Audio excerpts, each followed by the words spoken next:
Hace 26 siglos, un hombre en un puerto comercial griego hizo una pregunta que partió la historia en dos. Antes de él, cada tormenta era la ira de un dios y cada cosecha era favor divino. Después de él, el universo podía explicarse por el propio universo. Ese hombre fue Tales de Mileto, y él inventó la forma en que piensas, no por sus respuestas específicas, sino por su manera de preguntar. Propuso que la realidad tiene una estructura subyacente que las mentes humanas pueden descubrir mediante la observación y la razón. Esto no era algo evidente entonces, y sigue siendo revolucionario ahora. Toda teoría científica, toda explicación racional, todo intento de comprender la naturaleza sin invocar la magia, se remonta a él. No poseemos ni una sola palabra escrita por el propio Tales. Todo lo que sabemos proviene de pensadores posteriores, principalmente Aristóteles, que escribió más de 200 años después de que Tales viviera. Esto crea un problema académico genuino que debemos enfrentar con honestidad. Mucho de lo que se le atribuye puede ser leyenda, proyección o la tendencia natural a atribuir a los fundadores logros posteriores. Sin embargo, ciertas ideas centrales emergen de manera consistente en las fuentes antiguas, con suficiente fiabilidad como para reconstruir su pensamiento.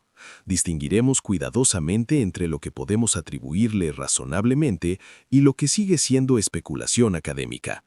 Lo que sigue no es una simple biografía ni un catálogo de curiosidades. Examinaremos la estructura profunda de su pensamiento, los supuestos que subyacen a sus afirmaciones y sus consecuencias. Rastrearemos cómo sus ideas se expandieron por la filosofía, las matemáticas y finalmente hasta la ciencia moderna. Veremos dónde se equivocó, dónde tuvo una intuición sorprendentemente acertada y dónde sus preguntas siguen sin respuesta.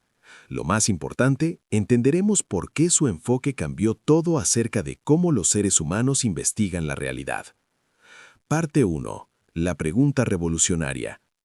Tales nació alrededor de 624 a.C. en Mileto, una próspera ciudad portuaria en la costa occidental de Anatolia. Mileto era entonces el centro comercial más importante del mundo griego, situada en grandes rutas de intercambio. Comerciantes de Egipto, Babilonia, Persia y la Grecia continental pasaban constantemente, intercambiando no solo bienes, sino también ideas. Esto importa enormemente, porque el aislamiento produce estancamiento intelectual, mientras que la exposición genera cuestionamiento. Tales creció donde distintas culturas, con distintas explicaciones de la realidad, chocaban y se mezclaban. Cuando escuchas múltiples relatos contradictorios sobre por qué el Nilo se desborda, empiezas a preguntarte cuál es realmente verdadero. El marco explicativo dominante de su época era la mitología, no como relatos pintorescos, sino como explicaciones genuinas de cómo y por qué ocurrían las cosas. El rayo existía porque Zeus lanzaba relámpagos desde el Olimpo en momentos de ira. El mar estaba en calma o se volvía violento porque Poseidón estaba complacido o disgustado. Las cosechas crecían porque Deméter lo permitía, y fracasaban cuando retiraba su favor. Este marco tenía coherencia interna y respondía a la cuestión de la causalidad señalando la agencia divina. Pero hacía que la predicción fuera prácticamente imposible, porque los dioses eran caprichosos, emocionales y fundamentalmente impredecibles. Tales formuló un tipo distinto de pregunta: ¿cuál es la sustancia fundamental de la que están hechas todas las cosas? Observa lo que esta pregunta presupone y que no era evidente para sus contemporáneos. Supone que existe una sustancia fundamental, que la multiplicidad se reduce a la unidad en algún nivel. Supone que esa sustancia es natural y no sobrenatural, material y no divina. Supone que la observación y el razonamiento humanos pueden identificar esa sustancia sin revelación divina. Estos tres supuestos constituyen la base de lo que más tarde sería la filosofía natural y después la ciencia. Su respuesta fue el agua. Todas las cosas se originan en el agua, existen como transformaciones del agua y regresan al agua cuando se disuelven. A primera vista esto parece obviamente incorrecto y quizá vergonzosamente primitivo. Sin embargo, esta reacción pierde de vista lo que era verdaderamente revolucionario en la afirmación misma. Tales no ofrecía otro mito, sino una hipótesis basada en la observación empírica y la inferencia lógica. Aristóteles, nuestra principal fuente, sugirió varias razones por las que Tales pudo haber llegado a esta conclusión mediante la observación. Primero, todos los seres vivos necesitan humedad para sobrevivir y se marchitan cuando se les priva de agua. Las semillas son húmedas y el semen, el material de la generación biológica, es líquido. El calor, que parece otra fuerza fundamental de la naturaleza, parece derivar de la humedad y depender de ella. Cuando las cosas mueren, se secan, lo que sugiere que la vida y la humedad están íntimamente conectadas. Estas observaciones estaban disponibles para cualquiera, pero Tales extrajo de ellas un principio general. Pasó de observaciones específicas a una afirmación universal sobre la naturaleza de toda la materia. Hay una razón más profunda vinculada a su contexto geográfico específico que los estudiosos han señalado. Mileto se encontraba en la desembocadura del río Meandro, que fluía hacia el Golfo de Latmos. En la memoria viva de los contemporáneos de Tales, la isla del Lade había crecido visiblemente en el Golfo. El sedimento del río estaba literalmente creando nueva tierra a partir del agua ante sus ojos. Las ruinas de Mileto hoy se encuentran a unos 10 kilómetros de la costa, porque el proceso continuó. Tales podía observar cómo el agua parecía transformarse en tierra a escala humana. Habría conocido el delta del Nilo, los deltas del Tigris y el Éufrates y otros lugares donde los ríos crean tierra. El agua se evapora en algo aparentemente inexistente y luego regresa como lluvia desde las nubes. El hielo se forma a partir del agua líquida y vuelve a derretirse, mostrando transformación entre estados. El agua era la única sustancia observable fácilmente en tres formas distintas: sólido, líquido y vapor. Si buscas una sola sustancia que pueda convertirse en todo lo demás, el agua es una excelente candidata basada en la observación. El razonamiento no era misticismo aleatorio, sino inferencia empírica, aunque la conclusión fuera finalmente incorrecta. La importancia filosófica más profunda no reside en el agua específicamente, sino en el concepto del arjé. Arjé es un término griego que significa origen, principio, comienzo o fuente fundamental. Buscar un arjé es buscar aquello que explica todo lo demás sin requerir a su vez otra explicación. Esta es la estructura de toda teorización científica posterior. Los físicos que buscan una teoría del todo buscan un arjé en este sentido exacto.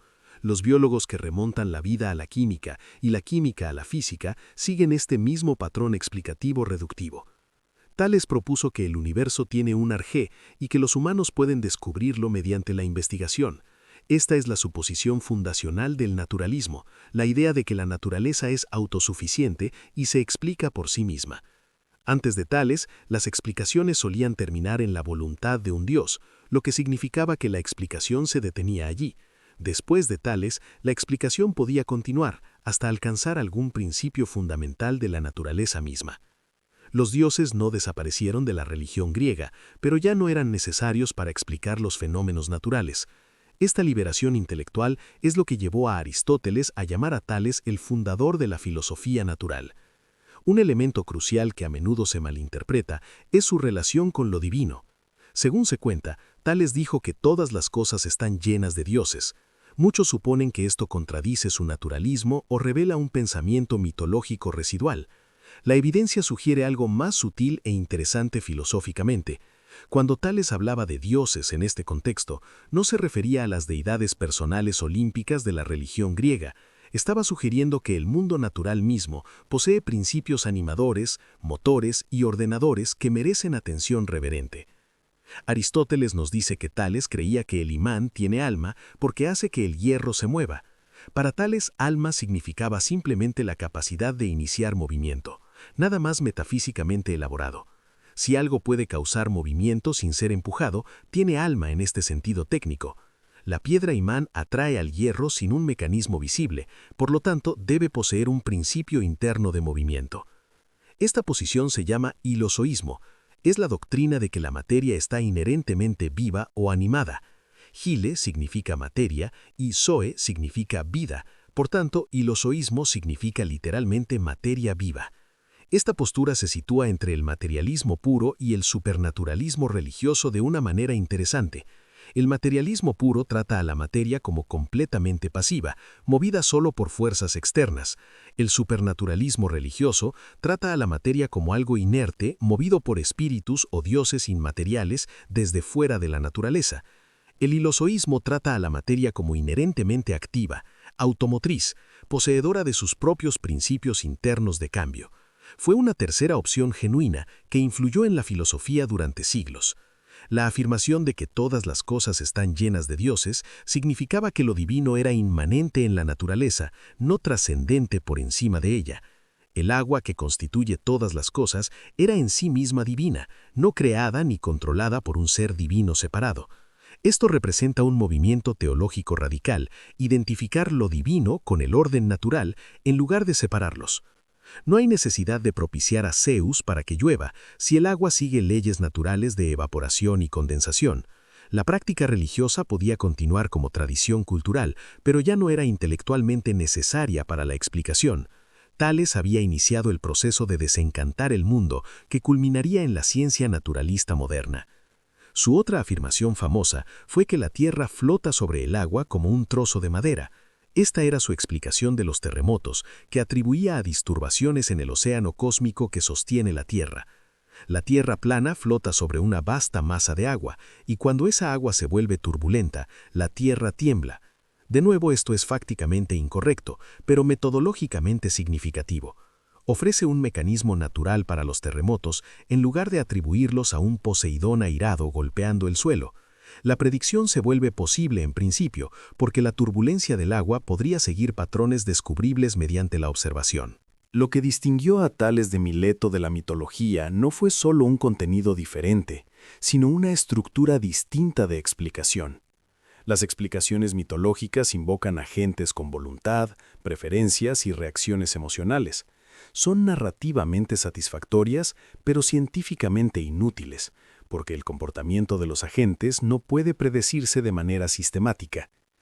Tales ofreció explicaciones en términos de sustancias, propiedades y procesos. El agua tiene ciertas propiedades que hacen que determinados resultados se sigan necesaria o probablemente. Esta es la lógica del mecanismo y de la ley natural, la lógica de la ciencia misma. La plena importancia de este cambio solo se vuelve clara cuando se compara con los marcos intelectuales anteriores. Los babilonios habían acumulado siglos de observaciones astronómicas sin explicar nada. Registraban patrones y hacían predicciones, pero nunca preguntaban por qué existían esos patrones. Los egipcios poseían una geometría práctica para la medición de tierras y la construcción de pirámides, pero nunca desarrollaron matemáticas teóricas. Tales tomó tanto los datos babilónicos como las técnicas egipcias y preguntó qué había debajo. Buscó no solo describir, sino explicar, no solo predecir, sino comprender. Por eso Aristóteles identificó a Tales como el inicio de la filosofía, y ese juicio sigue siendo defendible. Otros antes que él fueron sabios en asuntos prácticos y hábiles en aplicaciones técnicas. Tales es el primero que conocemos que buscó una comprensión teórica sistemática de la naturaleza en su conjunto. Su pregunta sobre la sustancia fundamental asumía que tal comprensión era posible y valía la pena perseguirla. Esa suposición resultó más importante que su respuesta específica acerca del agua. Todo físico que busca teorías de campo unificadas trabaja bajo supuestos que Tales introdujo hace 26 siglos. Parte 2. La revolución epistemológica. Antes de Tales, el conocimiento significaba algo fundamentalmente distinto de lo que significa después de él. Las principales fuentes de verdad eran la tradición, la autoridad y la revelación divina a través de oráculos y sacerdotes. Homero y Hesíodo no eran solo poetas, sino depositarios de conocimiento sobre los dioses, la naturaleza y los asuntos humanos. Saber algo significaba haberlo recibido de una fuente confiable dentro de una cadena ininterrumpida de transmisión. La cuestión no era si una afirmación era verdadera, sino si provenía de un origen autorizado. Este marco epistemológico hacía que la innovación fuera inherentemente sospechosa, porque las ideas nuevas carecían de respaldo ancestral. Tales introdujo un estándar distinto. Una afirmación está justificada por las razones que la apoyan, no por su origen. Esto parece obvio ahora solo porque su revolución tuvo tanto éxito que no podemos pensar de otro modo. Pero considera lo radical que era en un mundo donde cuestionar la tradición equivalía a cuestionar a los propios dioses. Tales sostuvo, en efecto, que incluso los antepasados más sabios podían estar equivocados si sus razones eran malas. Y a la inversa, incluso un desconocido con buenas observaciones y razonamiento sólido podía descubrir una verdad genuina. El conocimiento se volvió democrático en principio, accesible a cualquiera dispuesto a observar con cuidado y pensar con rigor. El cambio implicó tres movimientos epistemológicos distintos. Primero, la observación reemplazó a la revelación como fuente principal de información sobre el mundo natural. Aprende sobre el agua no consultando sacerdotes, sino observando el agua en sus diversos comportamientos. Esto parece trivialmente verdadero hasta que se reconoce que la mayoría de las culturas nunca hicieron este movimiento de forma independiente. La epistemología humana por defecto confía en el testimonio de fuentes de alto estatus más que en la observación personal. Tales invirtió esa jerarquía, privilegiando lo que cualquiera puede ver sobre lo que proclaman las autoridades. Segundo, el razonamiento reemplazó a la tradición como método para pasar de la evidencia a las conclusiones. La observación por sí sola solo ofrece hechos particulares sobre instancias particulares presenciadas. Para alcanzar conclusiones generales sobre toda el agua o sobre la naturaleza de la realidad, requiere inferencia. Tales modeló una forma de inferencia que hoy llamamos abducción o inferencia a la mejor explicación. Dadas estas observaciones sobre la humedad, la vida, el cambio y la transformación, ¿qué las explica de la manera más económica? El agua como sustancia fundamental explicaba los patrones observados mejor que cualquier alternativa que él pudiera concebir. Tercero, la explicación reemplazó a la descripción como objetivo de la investigación intelectual. Los babilonios habían acumulado siglos de datos astronómicos con notable precisión y reliabilidad. Podían predecir eclipses, posiciones planetarias y cambios estacionales con gran exactitud, pero nunca preguntaron por qué existían esos patrones, qué estructura subyacente los generaba. Para Babilonia, los patrones simplemente eran, quizá reflejo de la voluntad divina, quizá hechos cósmicos brutos. Tales quería saber qué causaba los patrones, qué mecanismo producía las regularidades que observamos. Esta ambición explicativa exigía una nueva concepción de lo que cuenta como una respuesta satisfactoria. En el pensamiento mitológico, citar la acción de un dios pone fin a la investigación, porque los dioses son agentes últimos. ¿Por qué el sol cruza el cielo? Porque Helios conduce su carro de este a oeste cada día. Esto responde a la pregunta identificando un agente cuya voluntad produce el fenómeno, pero no explica por qué Helios hace esto, ni qué mecanismo mueve el carro. Las explicaciones por agentes desplazan el misterio un nivel más atrás sin disolverlo.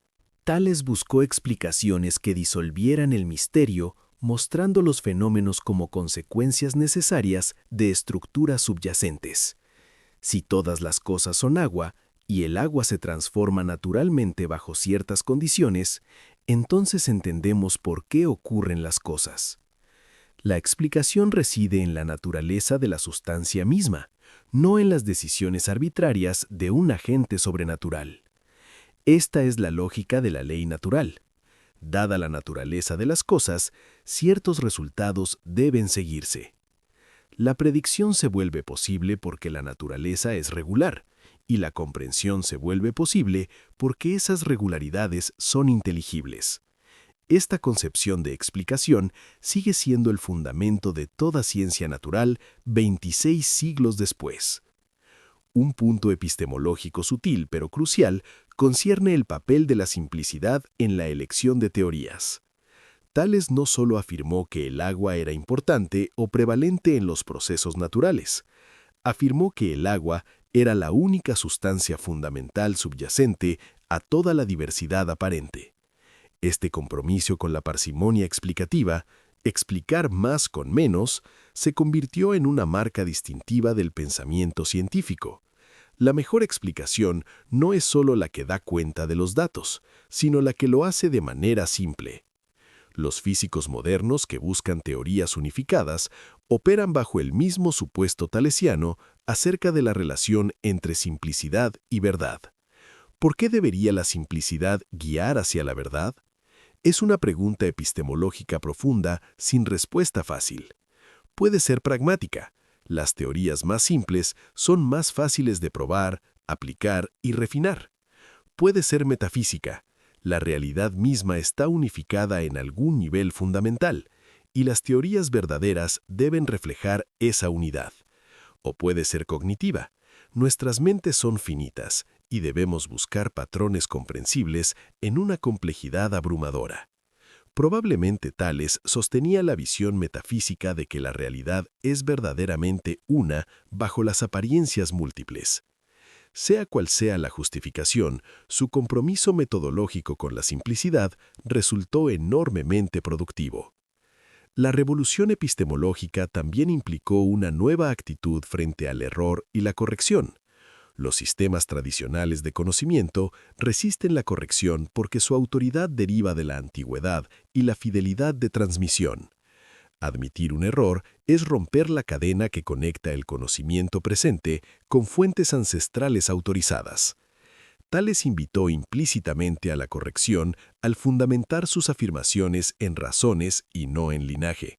Si las razones son malas, la conclusión debe rechazarse sin importar quién la haya propuesto. Sus sucesores, Anaximandro y Anaxímenes, tomaron esta invitación en serio y modificaron sustancialmente su tesis del agua. Esta estructura autocorrectiva es lo que distingue a la ciencia del dogma en su nivel más profundo. Los sistemas dogmáticos tratan sus afirmaciones fundamentales como incuestionables, inmunes a revisión. Los sistemas científicos tratan todas las afirmaciones como provisionales, sujetas a revisión a la luz de mejor evidencia y mejor razonamiento.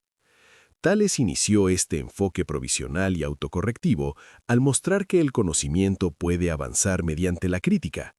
La escuela Milesia que fundó fue el primer programa de investigación en la historia, con pensadores sucesivos construyendo sobre sus predecesores. Esta estructura colaborativa y acumulativa de la investigación fue en sí misma una innovación talesiana de importancia duradera. Parte 3. La metafísica del uno. Tales afirmó que todas las cosas son agua. Pero, ¿qué significa exactamente esta afirmación filosóficamente? Hay al menos 3 interpretaciones distintas, cada una con implicaciones metafísicas diferentes. Primero, el agua podría ser el origen del que todas las cosas surgieron en algún momento cósmico inicial. Segundo, el agua podría ser el sustrato que persiste a través de todas las transformaciones como su material subyacente.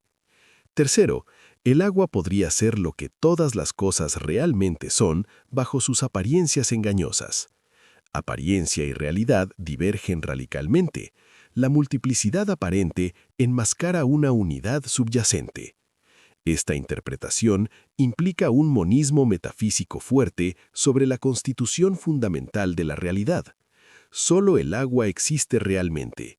Todo lo demás es agua que aparece bajo diferentes descripciones o modificaciones. Friedrich Nietzsche reconoció la profunda importancia de este movimiento monista en su análisis de la filosofía griega. Señaló que la afirmación de Tales parece absurda en la superficie, pero contiene una intuición profunda. Dice algo sobre los orígenes, utiliza un lenguaje sin imágenes mitológicas y contiene en germen el pensamiento de que todo es uno. Este tercer punto es filosóficamente decisivo. Tales vislumbró que bajo la diversidad fenoménica yace una unidad nouménica, que la multiplicidad es de algún modo ilusoria o derivada. Esta intuición resonaría en la filosofía occidental desde Parménides hasta Spinoza y hasta la física moderna. El problema metafísico de lo uno y lo múltiple es quizá la cuestión más profunda de la filosofía. ¿Cómo puede una sola cosa convertirse en muchas cosas? ¿O muchas cosas ser una sola cosa en un nivel más profundo? Si el agua es verdaderamente una sustancia única, ¿cómo genera los muchos tipos diferentes de cosas que observamos? Si no puede generar una multiplicidad genuina, entonces la multiplicidad debe ser aparente y no real. Pero si puede generar multiplicidad genuina, entonces necesitamos una explicación de cómo la unidad produce pluralidad. Tales planteó este problema con claridad, aunque no pudiera resolverlo de manera satisfactoria. El problema se vuelve más profundo cuando consideramos la diversidad cualitativa, además de la multiplicidad numérica. Incluso concediendo que muchas cosas puedan provenir de una sola sustancia, ¿cómo surgen diferentes tipos de cosas? El agua es húmeda, fría, fluida y transparente, pero el fuego es seco, caliente, parpadeante y visible de otro modo. ¿Cómo produce lo húmedo lo seco?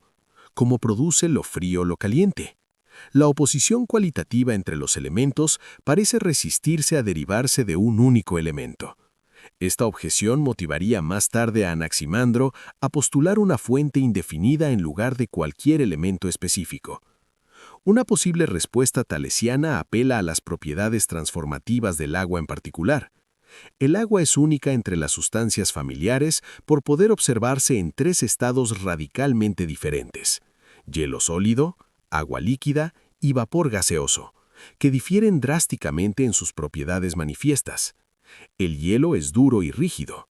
El agua líquida fluye y adopta la forma del recipiente.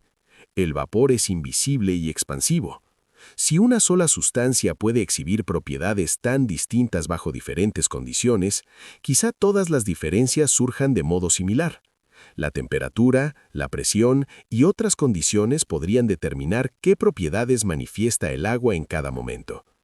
Esta respuesta anticipa, de forma primitiva, la distinción moderna entre sustancia y propiedades. Una única sustancia subyacente puede poseer o manifestar distintas propiedades según las circunstancias. Las propiedades son reales, pero la sustancia que los sostiene es más fundamental que cualquier propiedad particular que exhiba. El agua sigue siendo agua, ya sea sólida, líquida o gaseosa. Solo cambian sus propiedades, no su naturaleza. Tal vez toda la diversidad aparente sea agua manifestando distintas propiedades en lugar de sustancias diferentes existiendo realmente. Este movimiento filosófico hacia una unidad subyacente bajo la diversidad superficial resultó permanentemente influyente.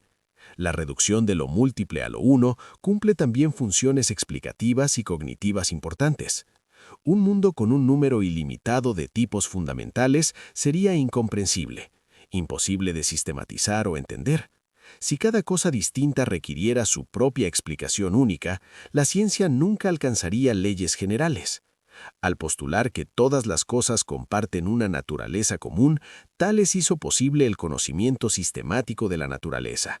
Podemos comprender el agua y, por tanto, comprenderlo todo, porque todo es agua entendida de manera diferente. Esta es la fe que subyace a todos los programas científicos reductivos. La complejidad se reduce a la simplicidad en algún nivel. La física moderna continúa este programa talesiano con diferentes candidatos unificadores: átomos, luego partículas subatómicas, luego quarks y leptones y quizá cuerdas o campos cuánticos. Cada reducción propone un nivel más simple subyacente al nivel más complejo que observamos directamente. El objetivo sigue siendo encontrar lo uno del que derivan los muchos. Que este objetivo sea alcanzable o incluso coherente sigue siendo objeto de debate, pero su origen es claro. Tales fue el primero en proponer que la realidad admite una reducción última, y la ciencia nunca ha dejado de intentarlo. Parte 4. El problema del cambio. Si todas las cosas son agua, entonces el cambio se convierte en un enigma profundo que requiere explicación. Cuando el agua se convierte en hielo, decimos que la misma sustancia ha cambiado sus propiedades. Pero cuando los héroes griegos se convierten en dioses o los dioses se convierten en fuerzas naturales, parecen ser historias distintas. Tales necesitaba explicar cómo una cosa se convierte en otra mientras sigue siendo fundamentalmente la misma cosa. Este es el problema del cambio, la cuestión de cómo se relacionan la persistencia y la transformación. Acompañaría a la filosofía griega durante 3 siglos y sigue debatiéndose en la metafísica contemporánea. Consideremos primero la estructura lógica del cambio y por qué presenta dificultades filosóficas. Para que ocurra un cambio, algo debe ser diferente en un momento respecto a lo que era en otro. Pero si es verdaderamente diferente, entonces parece ser otra cosa distinta, no la misma cosa cambiada. Y si es verdaderamente la misma cosa, entonces nada en ella ha cambiado, y no ha ocurrido ningún cambio. El cambio parece requerir identidad y diferencia simultáneamente respecto a la misma entidad. ¿Cómo puede una cosa ser a la vez la misma y diferente sin contradicción? La tesis del agua de Tales ofrecía un marco para abordar este enigma mediante la distinción entre sustancia y atributos. El agua es la sustancia que persiste a través del cambio. Sus propiedades son los atributos que varían. Cuando el agua se congela, la sustancia permanece, pero cambian los atributos de fluidez y temperatura. La identidad se preserva en el nivel de la sustancia, mientras que la diferencia ocurre en el nivel de los atributos. El cambio no es que una cosa se convierta en otra cosa distinta, sino que la misma cosa gana o pierde propiedades. Esta ontología de sustancia y atributos fue enormemente influyente en la filosofía y la teología posteriores. Pero esta solución plantea nuevas preguntas sobre la relación entre la sustancia y sus atributos. ¿Podemos siquiera concebir el agua separada de todas sus propiedades como una sustancia desnuda? Si eliminamos fluidez, temperatura, color, sabor y todos los demás atributos, ¿qué queda para llamar agua? Parece que no podemos pensar la sustancia excepto a través de sus propiedades, como aquello que las porta o posee. Sin embargo, si la sustancia no es más que el conjunto de sus propiedades, entonces cuando las propiedades cambian por completo, la sustancia también cambia. La noción misma de sustancia subyacente se vuelve problemática bajo un examen minucioso. Otro enigma concierne el mecanismo de la transformación, no solo su estructura lógica. Aun concediendo que el agua puede transformarse, ¿qué causa que se transforme en un momento determinado? ¿Por qué el agua se convierte en hielo aquí y ahora en lugar de permanecer líquida o convertirse en vapor? La mera sustancia agua no explica la dirección ni el momento de un cambio específico. Necesitamos principios de cambio, fuerzas o tendencias que gobiernen qué transformaciones ocurren y cuándo. Tales aparentemente no desarrolló tales principios de manera sistemática, dejando el problema a sus sucesores. Anaximandro reconoció esta laguna y propuso que el cambio ocurre mediante la interacción de opuestos. Caliente y frío, húmedo y seco, luz y oscuridad son fuerzas contrarias que generan cambio a través del conflicto. Cuando predomina lo caliente, las cosas se calientan. Cuando predomina lo frío, se enfrían. El cambio es el resultado de una lucha cósmica entre principios opuestos. Esta teoría de la oposición explicaba por qué ocurre el cambio y en qué dirección en cada momento. Complementaba la explicación de Tales sobre qué cambia con una explicación de cómo y por qué cambia. Pero si los opuestos impulsan el cambio, entonces la realidad fundamental no puede ser un único elemento. El agua es húmeda y por tanto se sitúa del lado de lo húmedo frente a lo seco. No puede ser la fuente de la sequedad, porque está esencialmente opuesta a ella. Anaximandro concluyó que el arjé debía ser ilimitado o indefinido, no un elemento específico. Lo ilimitado, o apeiron, del que emergen todas las cosas, debía ser neutral entre los opuestos para poder generarlos a todos. Esta fue una crítica directa a la elección del agua como sustancia fundamental. La visión moderna estándar considera que la conciencia emerge de procesos complejos de procesamiento de información en los cerebros. La materia simple no tiene experiencia. Solo la materia suficientemente compleja y organizada se vuelve consciente. Pero esto genera el famoso problema difícil de la conciencia, formulado por el filósofo David Chalmers. ¿Cómo surge la experiencia subjetiva a partir de procesos físicos objetivos que parecen completamente distintos en naturaleza? Ninguna descripción de descargas neuronales parece explicar por qué hay algo que se siente al ver el color rojo. La brecha entre descripción física y experiencia consciente parece imposible de cerrar mediante explicaciones funcionales o estructurales. El panpsiquismo ofrece una solución radical. La conciencia no emerge de la materia, porque la materia siempre tuvo conciencia. La experiencia es una característica fundamental de la realidad, como la masa o la carga, no un fenómeno derivado que requiera explicación adicional.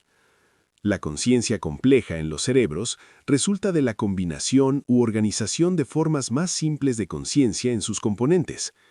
Esto evita el problema difícil al negar que la conciencia haya surgido alguna vez de algo completamente no consciente. La transición sería de experiencia simple a experiencia compleja, no de ninguna experiencia a alguna experiencia. La afirmación de Tales de que todas las cosas están llenas de dioses anticipa este movimiento panpsiquista por milenios. El llamado problema de la combinación desafía al panpsiquismo. ¿Cómo se combinan microexperiencias en una experiencia macro unificada? Incluso concediendo que los electrones tengan alguna experiencia mínima, ¿cómo surge mi campo visual unificado?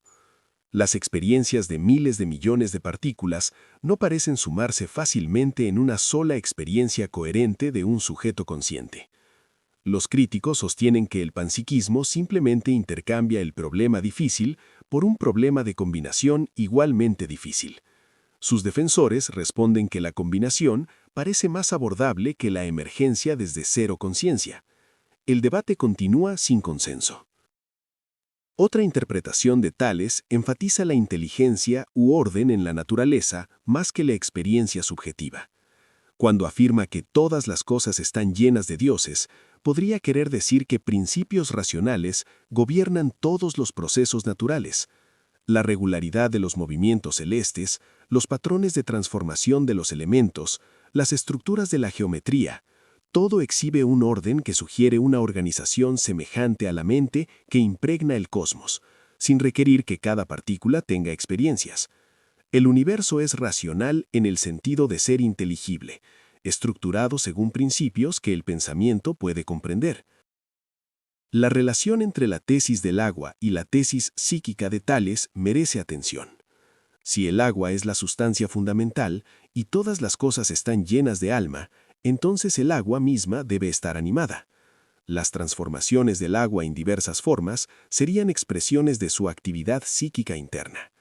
Las aguas cósmicas están vivas, dotadas de propósito, quizá incluso conscientes en algún sentido.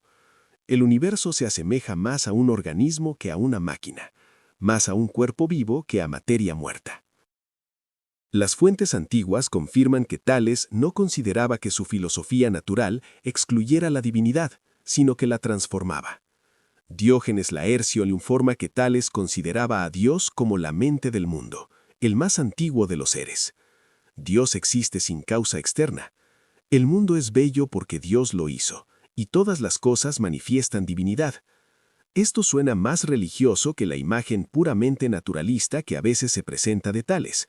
Pero el Dios aquí no es el Zeus homérico con pasiones humanas y defectos morales. Es inteligencia cósmica inmanente, lo que los filósofos posteriores llamarían el alma del mundo. La cuestión de la mente en la naturaleza se conecta con problemas profundos sobre la relación entre la física y la conciencia. La física moderna describe el mundo en términos completamente objetivos y en tercera persona, sin referencia a la experiencia. Sin embargo, sabemos que la conciencia existe porque la experimentamos directamente desde la perspectiva de la primera persona. ¿Cómo se relacionan el mundo en tercera persona de la física y el mundo en primera persona de la experiencia? La posición de Tales de que todas las cosas tienen propiedades psíquicas sugiere que no se trata de dos mundos separados, sino de un solo mundo con dos aspectos. La materia, tal como se conoce desde fuera, y la mente, tal como se conoce desde dentro, podrían ser la misma realidad aprendida de manera diferente. Este monismo de doble aspecto aparece en filósofos posteriores como Baruch Spinoza y en pensadores contemporáneos como Bertrand Russell. Russell propuso que la física describe únicamente la estructura de la materia, sus propiedades relacionales y comportamientos. La naturaleza intrínseca de aquello que posee esa estructura permanece desconocida para la física y podría ser de carácter experiencial. La conciencia sería lo que la materia es desde dentro, mientras que las propiedades físicas serían cómo aparece desde fuera. Esta visión preserva el fisicalismo en cuanto a la estructura, al tiempo que concede a la conciencia un estatus fundamental. La intuición de Tales de que lo físico y lo psíquico están íntimamente conectados encuentra así una expresión moderna sofisticada. Parte 10. La sucesión milesia. Tales no trabajó en aislamiento, sino que fundó lo que los historiadores llaman la Escuela Milesia de Filosofía Natural. Sus sucesores inmediatos fueron Anaximandro y Anaxímenes, ambos de Mileto, quienes extendieron y criticaron sus ideas. Este patrón de sucesión, mediante el compromiso crítico, más que por mera transmisión, define la filosofía desde su origen. Se dice que Anaximandro estudió directamente con Tales y se convirtió en su heredero intelectual, pero heredar significaba transformar, y su primer gran movimiento fue rechazar el agua como sustancia fundamental. La historia de la filosofía comienza con un alumno corrigiendo a su maestro mediante mejores argumentos. La objeción de Anaximandro al agua fue precisa y poderosa, dirigida a la lógica de la posición de Tales. El agua tiene cualidades definidas, es húmeda, fría, fluida y transparente en condiciones normales. Pero la sustancia fundamental debe generar todas las cualidades, incluidas aquellas opuestas a su propia naturaleza. ¿Cómo puede algo húmedo ser fuente de sequedad? ¿Cómo puede algo frío ser fuente de calor? El agua se sitúa a un lado de las oposiciones fundamentales que estructuran el mundo natural. No puede ser lo suficientemente neutral como para generar ambos lados sin privilegiar uno sobre el otro. Esta objeción revela una restricción profunda sobre cualquier principio fundamental. El arjé debe poder dar origen a todo sin estar inclinado hacia un resultado particular. Si el arjé es el agua, esperaríamos un universo predominantemente húmedo y frío, pero el universo contiene fuego, que es seco y caliente, aparentemente lo opuesto al agua en todos los aspectos. O bien el agua no es verdaderamente fundamental, o bien necesitamos explicar cómo genera sus propios opuestos. Anaximandro no vio una explicación satisfactoria y concluyó que el agua no podía ser el arjé. Su propuesta alternativa fue el apeiron, término griego que significa lo ilimitado o indefinido. El apeiron no posee cualidades específicas que lo inclinen a generar unas cosas en lugar de otras. No es ni caliente, ni frío, ni húmedo, ni seco, ni ninguna cosa definida en absoluto. De esta fuente indefinida emergen todas las cosas definidas mediante un proceso de diferenciación y oposición. Lo caliente se separa de lo frío, lo húmedo de lo seco, y estos opuestos interactúan para producir el mundo observable. El apeiron resuelve el problema de cómo una cosa genera su opuesto, siendo ni una ni la otra. Anaximandro también introdujo el concepto de justicia cósmica que gobierna las interacciones de los elementos opuestos. En el único fragmento conservado de su obra, afirma que las cosas se dan mutuamente castigo y compensación por su injusticia. Cuando lo caliente invade demasiado lo frío, se produce una corrección que reestablece el equilibrio. El mundo se mantiene mediante este balance continuo de fuerzas opuestas según necesidad. Esta es una de las primeras expresiones de ley natural en lugar de capricho divino como principio rector del cosmos. La naturaleza posee principios internos de orden que operan de manera impersonal y universal. Anaxímenes, el tercer milesio, consideró que el apeiron de Anaximandro era demasiado abstracto y vacío en términos explicativos. ¿Cómo puede algo sin propiedades definidas producir cosas con propiedades muy definidas? Lo indefinido parece explicar demasiado al no explicar nada en particular. Anaxímenes quería un arjé que fuera fundamental y al mismo tiempo capaz de trabajo explicativo concreto. Propuso el aire como sustancia fundamental, regresando en parte al enfoque de Tales de seleccionar un elemento específico. Pero añadió un mecanismo explicativo crucial que ni Tales ni Anaximandro habían proporcionado: la condensación y la rarefacción, el espesamiento y el adelgazamiento del aire. Cuando el aire se rarefacciona, se convierte en fuego, caliente y brillante. Cuando se condensa ligeramente, se convierte en viento, luego en nube, después en agua. A medida que la condensación continúa, produce tierra y, en grado extremo, piedras y metales. Todas las diferencias cualitativas se reducen a diferencias cuantitativas en la densidad de una única sustancia. Este fue un avance conceptual importante: explicar cualidad mediante cantidad, usando una variable continua. Anaxímenes podía señalar evidencia observable para su mecanismo. El aliento con la boca abierta se siente cálido. El aliento a través de los labios fruncidos se siente frío. El mismo aire parece cambiar de temperatura según esté más comprimido o expandido. Las nubes se forman cuando el aire asciende y se enfría, condensando la humedad distribuida invisiblemente en él. La lluvia cae cuando la condensación continúa, y el hielo se forma cuando alcanza un extremo. Estas observaciones cotidianas apoyaban el mecanismo teórico propuesto. La sucesión milesia muestra cómo la filosofía progresa mediante crítica dialéctica y respuesta. Tales propuso el agua. Anaximandro objetó y propuso el apeiron. Anaxímenes objetó y propuso el aire con un mecanismo. Cada posición fue más sofisticada que la anterior, incorporando lecciones de fracasos previos. Esta estructura acumulativa y autocorrectiva distingue la filosofía y la ciencia de las tradiciones dogmáticas. Lo que los milesios compartían era más importante que sus desacuerdos específicos sobre la sustancia fundamental. Todos buscaban explicaciones naturalistas sin recurrir a dioses antropomórficos. Todos creían en una unidad subyacente bajo la diversidad aparente. Todos empleaban observación y razonamiento en lugar de revelación y tradición como fuentes de conocimiento. Todos consideraban que el universo es ordenado y, en principio, comprensible para la mente humana. Estos compromisos compartidos constituyeron un programa de investigación que se desarrollaría durante siglos. Parte 11. A través del lente de Aristóteles. Casi todo lo que sabemos sobre Tales nos llega a través de Aristóteles, quien escribió más de 2 siglos después de que Tales viviera. Esto crea problemas profundos para la reconstrucción histórica. Aristóteles no era un informante neutro, sino un filósofo con su propia agenda sistemática y su propio vocabulario conceptual. Interpretó a sus predecesores mediante categorías que ellos no poseían y para fines que no compartían. Su principal discusión sobre Tales aparece en el libro primero de la Metafísica, donde revisa a los pensadores anteriores.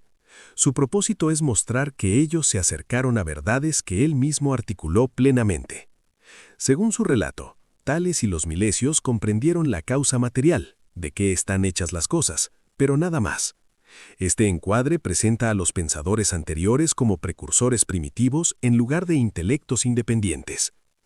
Por ejemplo, Aristóteles afirma que Tales eligió el agua porque todas las semillas son húmedas y toda vida requiere humedad, pero reconoce explícitamente que está conjeturando sobre sus razones. Tenemos la reconstrucción de Aristóteles de por qué alguien podría sostener esa posición, no los argumentos propios de Tales. El vocabulario conceptual de Aristóteles, arjé, causa material, elemento, principio, tenían significados técnicos en su propia filosofía.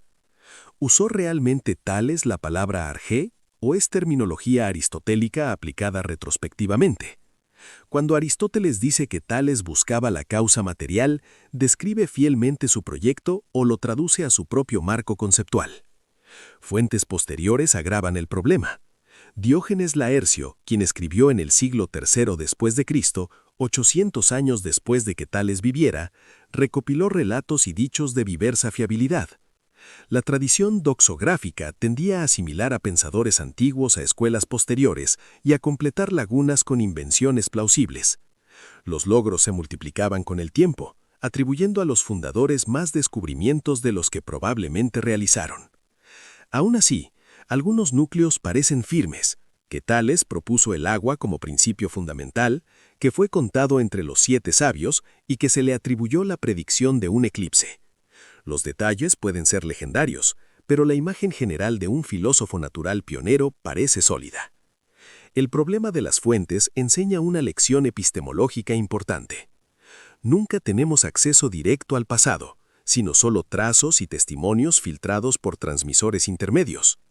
Cada transmisor introduce posibles distorsiones según sus intereses, limitaciones y contexto. Reconocer esto no destruye el conocimiento histórico, pero exige cautela crítica y humildad intelectual. El conocimiento histórico es, por lo tanto, siempre probabilístico, siempre sujeto a revisión a medida que surge nueva evidencia. La certeza acerca de lo que pensaba Tales es imposible, Una confianza razonable sobre su proyecto general sí es alcanzable. Esta humildad respecto al conocimiento histórico refleja mejor el espíritu de la investigación que lo haría en afirmaciones dogmáticas. Parte 12. El debate sobre el naturalismo. Una importante controversia académica se refiere a si Tales fue realmente un pensador naturalista o si esta interpretación proyecta supuestos modernos hacia el pasado. La narrativa estándar lo presenta como alguien que rompió con el pensamiento mitológico en dirección a una explicación racional y científica. Sin embargo, algunos estudiosos sostienen que esta narrativa refleja más los valores de la Ilustración que la realidad griega del siglo VI a.C. Sugieren que Tales permanecía inserto en marcos religiosos y mitológicos incluso mientras innovaba dentro de ellos. El debate es importante porque afecta a cómo entendemos los orígenes mismos de la racionalidad occidental. ¿Hubo una ruptura tajante del mito a la razón o una transformación gradual con mucha continuidad? La evidencia a favor del naturalismo de Tales incluye su búsqueda de explicaciones materiales sin recurrir a dioses antropomórficos. Explicó los terremotos mediante movimientos del agua en lugar de la ira de Poseidón. Buscó patrones regulares en los fenómenos celestes en vez de tratarlos como señales divinas arbitrarias. Su elección del agua como arjé se basó en la observación y el razonamiento, no en la tradición sagrada ni en la revelación. Estos rasgos distinguen su enfoque de las cosmogonías mitológicas de Homero y Hesíodo. El contraste parece suficientemente claro como para justificar llamar naturalista a su enfoque en algún sentido significativo. La evidencia contra un naturalismo puro incluye sus afirmaciones de que todas las cosas están llenas de dioses y que los imanes tienen alma. Estas afirmaciones parecen reintroducir elementos divinos y psíquicos en su supuesta visión naturalista del mundo. Diógenes Laercio informa que Tales consideraba a Dios como la mente del mundo, el ser más antiguo. Si Tales creía en una inteligencia divina cósmica, su posición parece más teológica que naturalista. Tal vez transformó la mitología en lugar de rechazarla, conservando a los dioses mientras reconcebía su naturaleza. Lo divino se volvió orden natural inmanente en vez de agencia personal trascendente, pero la divinidad permaneció. La resolución puede encontrarse al reconocer que nuestras categorías de natural y sobrenatural son anacrónicas. Los antiguos griegos no separaban tajantemente naturaleza y divinidad como suelen hacerlos los occidentales modernos. Los dioses eran fuerzas naturales, la naturaleza era divina. No existía una frontera clara entre ambos dominios. Tales podía naturalizar la explicación y al mismo tiempo conservar un vocabulario divino sin contradicción. El agua es tanto una sustancia natural como algo divino. Estas descripciones no compiten, sino que se complementan. La aparente tensión se disuelve cuando dejamos de imponer dicotomías modernas al pensamiento antiguo. Otro aspecto a considerar es el contexto social del trabajo intelectual de Tales y su relación con la religión. Vivía en un mundo donde la religión pública estructuraba la vida social, la política y la identidad cultural. Rechazar abiertamente a los dioses habría sido socialmente peligroso y prácticamente difícil de sostener. Los intelectuales que desafiaron demasiado directamente a la religión enfrentaron persecución, como Anaxágoras y Sócrates descubrirían más tarde.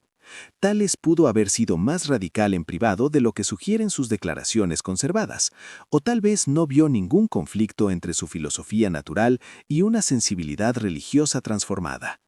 El debate académico también concierne a qué cuenta como explicación y si la explicación naturalista es una categoría coherente. El naturalismo moderno suele significar explicación mediante leyes impersonales que operan sobre materia carente de mente. Pero si para Tales la materia no carece de mente, si todas las cosas tienen alma, entonces sus explicaciones no serían naturalistas según este criterio. Sin embargo, tampoco son mitológicas en el sentido de invocar dioses personales con psicología humana. Tales podría ocupar una tercera posición que nuestras dicotomías no captan adecuadamente. Su cosmos está animado, pero no poblado por personalidades olímpicas que toman decisiones arbitrarias. Algunos estudiosos subrayan la continuidad entre Tales y tradiciones anteriores del cercano Oriente más que la innovación griega. Las cosmogonías egipcias y babilónicas a menudo presentaban aguas primordiales de las que emergía el mundo. La idea de que el agua es fundamental podría derivar de estas tradiciones más antiguas en vez de la observación original. Si es así, Tales estaría transmitiendo y adaptando material mitológico, no rompiendo completamente con él. Su innovación residiría en cómo trató ese material tradicional, más que en el material mismo. Pidió razones que apoyaran la tesis del agua en lugar de aceptarla únicamente por autoridad tradicional. La cuestión del naturalismo se conecta con debates más amplios sobre los orígenes de la racionalidad y la ciencia occidentales. Algunas narrativas presentan a Grecia como el lugar único de nacimiento de la razón, en contraste con culturas consideradas mitológicas. Esta narrativa del milagro griego ha sido criticada por eurocéntrica e históricamente inexacta. Otras civilizaciones desarrollaron sistemas de conocimiento sofisticados que eran racionales en sus propios términos. Quizá Tales representa un desarrollo entre muchos otros más que una ruptura única en la historia del pensamiento humano. El debate continúa, pero la importancia de Tales no depende de que haya sido absolutamente sin precedentes. Lo que parece defensible es que inició una tradición particular de investigación con características distintivas. Esta tradición enfatizaba la argumentación pública, la crítica de los predecesores y el uso de un vocabulario naturalista, aunque no un naturalismo puro. Produjo progreso acumulativo mediante el compromiso dialéctico a lo largo de generaciones de pensadores. Si esta tradición fue única de Grecia o tuvo paralelos en otros lugares, es una cuestión distinta de su importancia. Tales se sitúa en el origen de la filosofía y la ciencia occidentales, tal como las conocemos.